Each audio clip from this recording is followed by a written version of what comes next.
تو اللہ تبارک و تعالیٰ نے ان پر تاتاریوں کو مسلط کر دیا۔ فتنہ تاتار وہ فتنہ ہے جس کا تذکرہ کرتے ہوئے آج بھی رونگٹے کھڑے ہو جاتے ہیں۔ ہلاکو خان کی فوج کے ہاتھوں بغداد اور اس کے مضافات میں 1,06,00,000 مسلمان قتل ہوئے، انہیں گاجر مولی کی طرح کاٹا گیا۔ کہا جاتا ہے کہ تاتاریوں کا مسلمانوں پر اس قدر رعب و دبدبہ چھا گیا تھا کہ اگر ایک تاتاری عورت مسلمان مرد کو بازار میں روک لیتی اور کہتی کہ تم یہیں ٹھہرو، میں گھر سے تلوار لا کر تمہیں قتل کرتی ہوں، تو اس مسلمان مرد پر اتنا خوف چھا جاتا کہ اسے وہاں سے ایک قدم آگے بڑھانے کی جرت نہ ہوتی اور وہ عورت اسے تلوار لے کر قتل کر دیتی۔ آپ جانتے ہیں کہ وہاں کے مسلمانوں کو یہ ذلت کیوں اٹھانی پڑی؟ آپس میں ٹکرانے اور ایک دوسرے کے خلاف سازشیں کرنے کی وجہ سے۔ اسی طرح بخارا، سمرقند اور تاشقند میں بھی جہاں علم کی شمع جلی تھی، جہاں سے ہزاروں بلکہ لاکھوں لوگ مستفید ہوئے تھے، جہاں علم کی شمع جلی تھی، جہاں سے ہزاروں بلکہ لاکھوں لوگ مستفید ہوئے تھے، جہاں اپنے اپنے وقت کے بڑے بڑے امام اور اولیاء اللہ نے روشنی حاصل کی تھی، لیکن جب وہاں کے مسلمان آپس میں دست و گربیاں ہونے کی بنا پر وہاں کے کتنے مسلمانوں کو صفائے ہستی سے مٹا دیا گیا، کتنی مسلمان ماؤں اور بہنوں کی عزت و ناموس کو لوٹا گیا، کتنے مسلمانوں کے جسم پر کھولتا ہوا تیل ڈالا گیا، ان کے جسم کو مضبوط رسی سے باندھ کر ان کے کانوں اور آنکھوں میں کیمیاوی مواد ڈالا گیا، ان کے سروں کو بال کو ایسی سخت دلی کے ساتھ اکھاڑا گیا تھا کہ بال کے ساتھ ساتھ کھال بھی اتر جاتی تھی، کتنے مسلمانوں کو جسم پر کھولتا ہوا تیل ڈالا گیا، کتنے مسلمانوں کو تیز گرم لوہے کی ٹکڑوں سے داغا گیا، ان کی سر میں لمبی لمبی مینکھیں ٹھوکی گئی اور مسلمان ماؤں اور بہنوں کے ساتھ وہ معاملہ وہ سلوک کیا گیا جس کو بیان کرتے ہوئے زبان گنگ ہو جاتی ہے، جس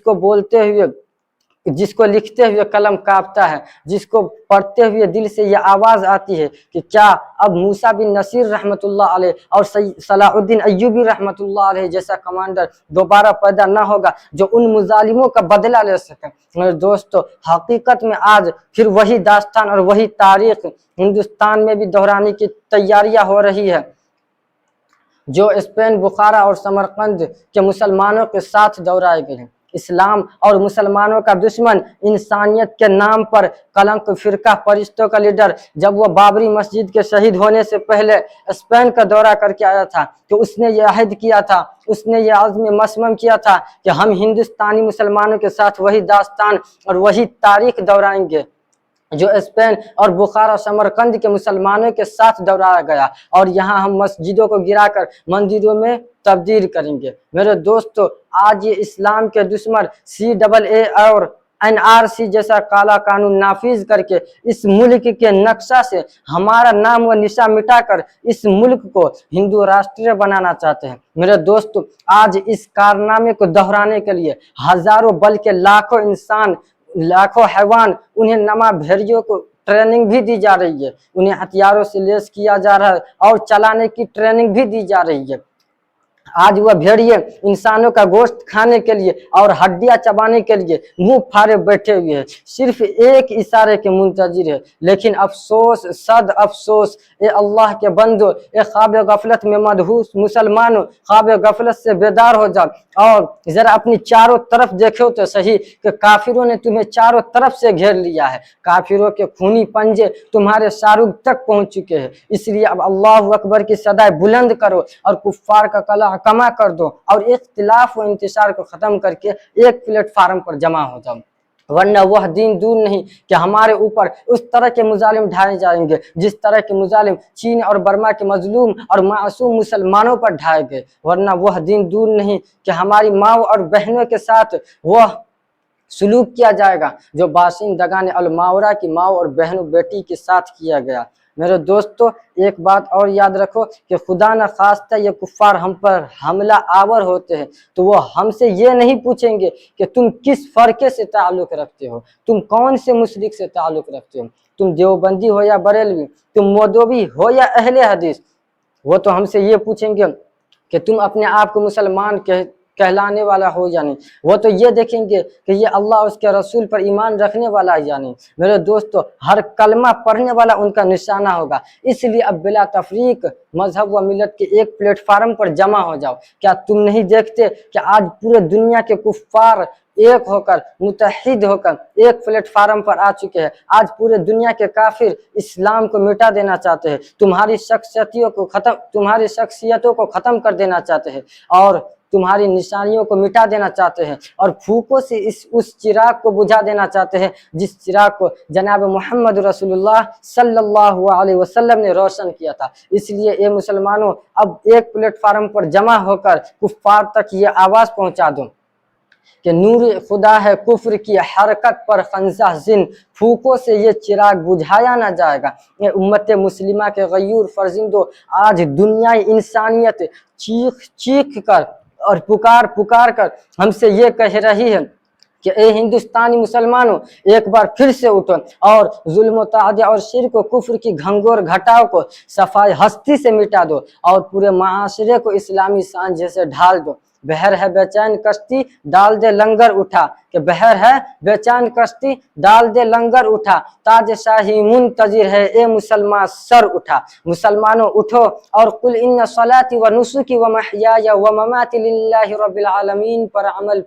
پیرا ہو جاؤ، اور وَاعْتَصِمُوا بِحَبْلِ اللَّهِ جَمِيعًا وَلَا تَفَرَّقُوا کو اپنا نصب العین بنا لو، اور انما المؤمنون اخوۃ کی تفسیر بن جاؤ، اور اس کے ساتھ ساتھ یہ اعلان کر دو کہ باطل سے دبنے والے اے آسماں نہیں ہم، کہ باطل سے دبنے والے اے آسماں نہیں ہم، 100 بار کر چکا ہے تو امتحا ہمارا۔